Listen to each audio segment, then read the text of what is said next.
சீதாபுரம்ங்கிற கிராமத்துல கங்கவான்னு ஒரு பாட்டி வாழ்ந்துட்டு வர்றாங்க. கங்கவா ஒரு தனிமையில இருக்கிற வயசான பெண்மணி. வயசு 70 தாண்டிருச்சு. அவங்களோட கணவர் சின்ன வயசுல இறந்துட்டதால குழந்தைகளும் இல்லாததுனால அவங்க சீதாபுரத்துல தனியா தான் வாழ்க்கைய நடத்திட்டு வந்தாங்க. இந்த பாட்டி பக்கத்துல இருக்க காட்டுக்கு போய் விறகு எடுத்துட்டு வந்து கிராமத்துல விறகு தேவைப்படுறவங்களுக்கு வித்து அந்த காசை வச்சுதான் அவங்களோட வாழ்க்கைய நடத்துறாங்க. பாட்டியோட வீடு ரொம்ப பழசானது. பண ஓலைகளை வச்சுதான் கட்டிருக்காங்க. ஒரு நாள் கங்கவா பாட்டி தன்னோட வீட்டுல சமையல் செஞ்சுட்டு இருக்காங்க. அப்ப அவங்களுக்குள்ளே இப்படி பேசிக்கிறாங்க. கோடை காலம் வரப்போகுது. இந்த வீட்டுக்குள்ள இந்த வெயில்ல எப்படி இருக்க போறேனே தெரியல. வருமானம் இல்லாததுனால வீட்டையும் பழுது பார்க்க முடியல. கோடை காலத்துல இந்த வீட்டுக்குள்ள வெப்பம் அதிகமா இருக்குமே. யாராவது உதவி செஞ்சாங்கன்னா வீட்டு மேல இன்னும் கொஞ்சம் பண ஓலைகளை போட்டு அந்த கூரைய சரி செஞ்சுக்கலாம். அப்பதான் வெயில் காலத்துல இங்க இருக்க முடியும். நாளைக்கு கிராமத்துல யார்கிட்டயாவது கேட்கலாம் அப்படி நினைச்சுக்கிற பாட்டி அடுத்த நாள் எப்பவும் போல அதிகாலையில எந்திரிச்சு காட்டுக்கு போய் விறகு வெட்டி எடுத்துக்கிட்டு வந்து அந்த விறக வைக்கிறாங்க. அப்ப கோர விஷயம் நினைவுக்கு வரவும் அங்க போயிட்டு இருக்க ரங்கையாவ கூப்பிடுறாங்க. ரங்கையா, ரங்கையா, கொஞ்சம் இங்க நில்லுப்பா. என்ன பாட்டி, என்ன விஷயம் சொல்லுங்க. அது வந்துப்பா, வெயில் காலம் வரப்போகுது. இந்த வருஷம் வெயில் அதிகமா இருக்கும்னு எல்லாரும் சொல்றாங்க. ஆமா பாட்டி, அதுக்கு என்ன? இல்ல ரங்கையா, நீ எனக்கு கொஞ்சம் உதவி பண்ணனா நான் வீட்டு மேல கொஞ்சம் பண ஓலைகளை போட்டு என் வீட்டு கூரைய கொஞ்சம் சரி பண்ணிக்குவேன். எனக்கு வேற வருமானம் இல்லாததுனால என் வீட்டை பழுது பார்க்க முடியலப்பா. நீ கொஞ்சம் வந்து உதவி பண்ணனா நான் அதை சரி பண்ணிக்குவேன். உனக்கு புண்ணியமா போகும். கொஞ்சம் வந்து உதவி பண்ணுப்பா. அடேங்கப்பா, பயங்கரமான ஆளா இருக்கியே பாட்டி. ஏதோ அவசரமா கூப்பிட்டே நின்னா உன் வீட்டை பழுது பார்த்து தர சொல்ற. எனக்கு என்ன வேற வேலையே இல்ல நினைச்சிட்டு இருக்கியா? சரி சரி, நீ சொன்னதுக்காக என்னால முடிஞ்சா நான் வந்து பார்த்து தரேன். அவ இப்படி சலிப்பா பேசிட்டு போனதை கேட்டு பாட்டிக்கு கஷ்டமாகுது. அப்ப அந்த பக்கம் வர ராதாவை பார்த்து பாட்டி அவகிட்டயும் உதவி கேக்குறாங்க. ராதா, நீயாவது எனக்கு உதவி பண்றியாமா? பாரு பாட்டி, இப்பெல்லாம் எல்லார் வீட்லயும் செலவெல்லாம் அதிகமாயிடுச்சு. அவங்கவங்க அவங்க குடும்பத்தை பாக்குறதே கஷ்டமா இருக்கு. இந்த நேரத்துல நீ உதவி கேட்டா எல்லாருக்கும் பண்றது கஷ்டம்தான். நீ ஏதோ ஒண்ணு தப்பா நினைச்சுக்காத. அப்படி சொல்லிட்டு ராதாவும் அங்கிருந்து போயிடுறான். இதுக்கப்புறமும் அங்க வர 2-3 பேர்கிட்ட பாட்டி உதவி கேக்குறாங்க. ஆனா எல்லாரும் ஏதாவது ஒரு சாக்கு போக்கு சொல்லிட்டு போயிடுறாங்க. உதவி கிடைக்காதத நினைச்சு ரொம்ப கஷ்டமா இருக்கு. அதுக்கப்புறம் பாட்டி சோர்வா வீட்டுக்கு வர்றாங்க. அப்ப அவங்களுக்குள்ளே இப்படி நினைச்சுக்கிறாங்க. என்னோட சூழ்நிலைக்கு நான் யார என்ன சொல்ல முடியும்? இதே எனக்கு ஒரு மகனோ மகளோ இருந்திருந்தா எனக்கு இந்த நிலைமை வந்திருக்காது. அந்த ஆண்டவன் என்னை யாருமில்லாத அனாதையா தனியால ஆக்கி வதைக்கிறான். யார நொந்து என்ன லாபம்? நாளாக நாளாக கிராமத்துல மக்களுக்கு உதவி செய்யற குணமே இல்லாம போயிடுது. ஆனா இப்ப நான் யார குறை சொன்னாலும் பிரயோஜனம் இல்ல. எனக்கு ஒண்ணுனா நான் தான் முயற்சி செய்யணும். அடுத்த நாளும் பாட்டி காட்டுக்கு போய் விறகுகளை சுமந்துக்கிட்டு வர்றாங்க. அப்ப வழியில ஒரு மலைக்குகைய பாக்குறாங்க. கொஞ்ச நேரம் ஓய்வெடுக்கலான்னு அந்த மலைக்குகைக்குள்ள உட்கார்றாங்க. அங்க குளிர்ந்த காத்தடிக்கிறத கவனிச்சுட்டு இப்படி பேசிக்கிறாங்க. நான் தினமும் இந்த வழியா தான் போறேன், இந்த வழியா தான் வரேன்.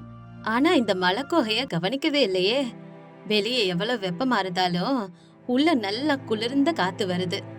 வெளியிலயே இவ்வளவு குளிர்ச்சியா இருக்கே, அப்ப உள்ள எப்படி இருக்குன்னு ஒரு தடவை போய் பார்த்துட்டு வருவோம் அப்படி நினைச்சிட்டு மெல்ல அடி மேல அடி எடுத்து வச்சு உள்ள போறாங்க.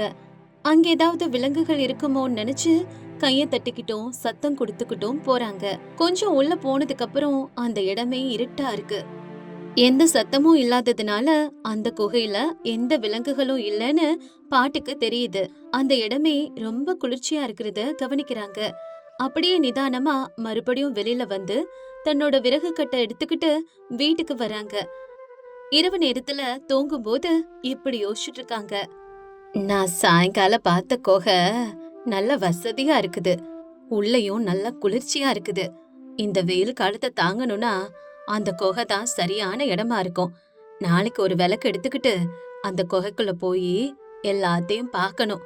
எல்லாம் சரியா இருந்தா இதுக்கப்புறம் அந்த குகையில போய் வாழ்ந்துக்கலாம்.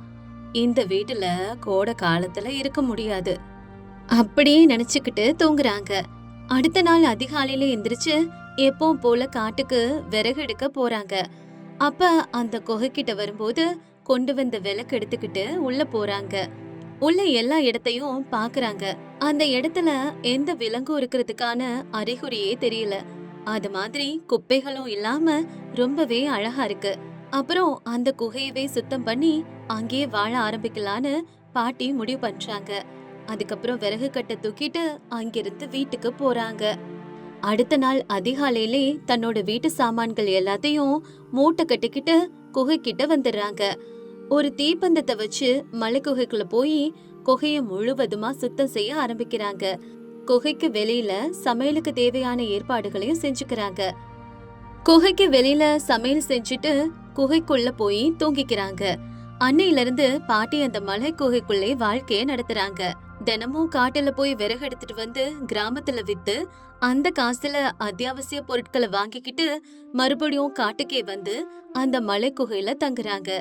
ஒரு நாள் பாட்டி சமையல் செஞ்சுக்கிட்டே இப்படி யோசிக்கிறாங்க. இந்த வருஷம் வெயில் ரொம்ப அதிகமா இருக்கு. இந்த வெயில்ல நான் அந்த கொட்டகை வீட்டுல இருந்திருந்தா ரொம்ப கஷ்டப்பட்டு போயிருப்பேன். நல்ல வேளை, கடவுள் எனக்கு நல்ல வழியை காட்டியிருக்காரு. இந்த மலை குகைக்குள்ள நல்ல குளிர்ச்சியா இருக்குது. பக்கத்திலேயே காடு, பச்சை மரங்கள்னு எல்லாம் சேர்ந்து நிழல தருது. இதனாலதான் அந்த குகைக்குள்ள நல்ல குளிர்ச்சியா இருக்குது. என் குடிசைய பழுது பார்க்க யாரும் உதவி பண்ணலன்னு நான் ரொம்ப வருத்தப்பட்டேன். ஆனா அந்த கடவுள் எனக்கு வழிகாட்டி இப்படி ஒரு நல்ல இடத்த நான் தங்குறதுக்காக எனக்காக கொடுத்திருக்காரு. இத நினைச்சு எனக்கு ரொம்ப சந்தோஷமா இருக்குது. இந்த அமைதியான சூழல்ல நான் ரொம்ப நிம்மதியா இருக்கிறேன். இனிமே இந்த மலை குகை தான் என்னோட வீடு. இங்க இருந்து நான் எங்கேயும் போக மாட்டேன். வெயில் காலத்தை பத்தி கவலைப்படாம இங்கே நான் நிம்மதியா இருக்க போறேன். அப்படியே நாட்கள் போயிட்டு இருக்கு. இந்த பாட்டி கிராமத்துல இருந்து இந்த குகையில வந்து தங்குறது கிராமத்துல இருக்க யாருக்கும் தெரியாது. பாட்டி தினமும் காட்டுல போய் விறகு எடுத்துக்கிட்டு வந்து கிராமத்துல வித்து மறுபடியும் சாயங்காலம் மலை குகைக்கே வந்துருவாங்க. அப்படியே நாட்கள் போயிட்டு இருக்க ஒரு நாள் 4 பேரு மலை குகைக்கு பக்கத்துல உட்காந்து பேசிட்டு இருந்தாங்க.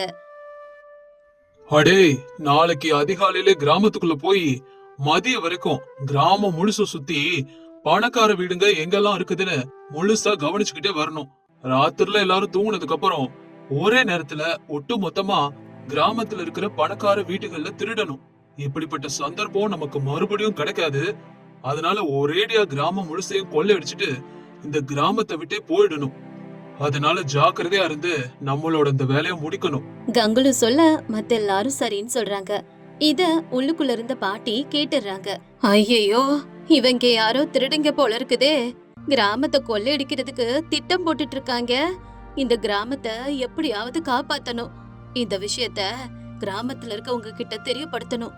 இல்லைனா நாளைக்கு கொள்ளையடிச்சிருவானுங்க. பாட்டி காலையில சீக்கிரமாவே எந்திரிச்சு ஊருக்குள்ள போறாங்க. அங்க கிராமத்து மக்கள் கிட்ட இந்த திருடர்களை பத்தி சொல்றாங்க. இந்த கிராமத்து எல்லையில இருக்கிற மலை குகைக்கு பக்கத்துல சில திருடங்க நம்ம கிராமத்தை கொள்ளையடிக்கிறதுக்காக திட்டம் போடுறாங்க. இன்னைக்கு ராத்திரி கிராமமே தூங்கிக்கிட்டு இருக்க நேரத்துல நம்ம கிராமத்துல இருக்கிற பணக்கார வீடுகள் எல்லாம் திருடுறதுக்கு தயாரா இருக்காங்க. அதெல்லாம் சரி பாட்டி, உனக்கு எப்படி இந்த விஷயம் தெரியும்? அது கொஞ்ச நாளா நான் அந்த மலை குகையில தான் தங்கிட்டு இருக்கேன். என்னது, மலை குகையில தங்குறியா? எதனால? என் வீடு பாதி இடிஞ்சு போச்சுப்பா. கூரைய பழுது பார்க்கணும்னு கிராமத்துல இருக்க கொஞ்சம் பேர்கிட்ட உதவி கேட்டேன். ஆனா யாருமே உதவி செய்ய முன் வரல. வேற வழி இல்லாம எனக்கு ஆதரவா அந்த மலைக்குகை தான் தெரிஞ்சது. அதனாலதான் கொஞ்ச மாசமா அந்த மலைக்குகையில தான் தங்கிக்கிட்டு இருக்கேன். இன்னைக்கு அந்த குகைக்கு பக்கத்துல கொஞ்சம் பேரு கிராமத்தை கொள்ளையடிக்கணும்னு பேசிட்டு இருந்தாங்க. அத கேட்டுட்டு நம்ம கிராமத்தை எப்படியாவது காப்பாத்தணும்னு வந்தேன்.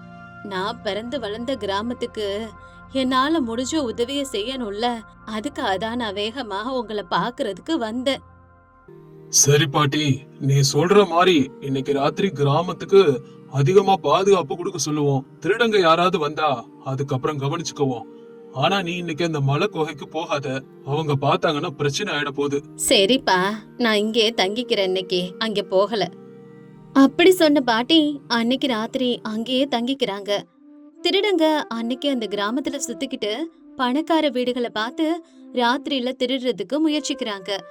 வீட்டுல எல்லாரும் தூங்குறது மாதிரி நடிச்சுக்கிட்டே திருடங்க வீட்டுக்குள்ள வந்ததும் மக்கள் எல்லாரும் திருடங்களை பிடிச்சு தர்ம அடி கொடுக்கறாங்க. பஞ்சாயத்துல திருடங்களுக்கு தண்டனையும் கிடைக்குது. பாட்டி, நீ செஞ்ச உதவிய இந்த கிராமத்துல இருக்க யாருமே மறக்க மாட்டாங்க. நாங்க எல்லாரும் உனக்கு கடமைப்பட்டிருக்கோம். ஆனா நீ எங்களை மன்னிக்கணும். உன் சூழ்நிலை சரியில்லாம எங்க கிட்ட உதவி கேட்டப்ப நாங்க யாருமே செய்யல. அத மனசுல வச்சுக்காம இந்த கிராமத்துக்கு ஒரு கெட்டதும் நடந்துடக்கூடாதுங்கிற எண்ணத்துல இந்த திருடர்களோட பிடியில இருந்து இன்னைக்கு இந்த கிராமத்தையே காப்பாத்திட்ட. உனக்கு நாங்க எல்லாரும் கடமைப்பட்டிருக்கோம். அட என்னப்பா இது, நான் பிறந்து வளர்ந்த கிராமம். இதுக்கு ஒரு கெடுதல் நடக்கும்போது பாத்துக்கிட்டு சும்மா இருக்க முடியுமா? அதான் என்னால முடிஞ்சத பண்ண. பாட்டி, உன்னோட நல்ல மனசை நினைச்சா எங்களுக்கு பெருமையா இருக்கு பாட்டி. இதுக்கப்புறம் உன் வீட்டை பழுது பார்த்து கொடுக்கறது எங்களோட பொறுப்பு. எந்த எதிர்பார்ப்பும் இல்லாம கிராமத்தையே காப்பாத்திருக்க. உன்னை அப்படியே நாங்க விட்டுடுவோமா? ரொம்ப ரொம்ப நன்றிப்பா. நீங்க எல்லாரும் நல்லா இருக்கணும். அதுக்கப்புறம் ஊர்ல இருக்க எல்லாரும் சேர்ந்து பாட்டியோட வீட்டை பழுது பார்த்து கொடுக்கறாங்க. பாட்டியோட வீடும் ரொம்ப அழகா தயாராயிடுச்சு. கோடைக்காலம் முடியறதுக்குள்ளே மலைக்குகைக்கு மனசார நன்றி சொல்லிட்டு பாட்டியும் வீட்டுக்கு திரும்பிடுறாங்க.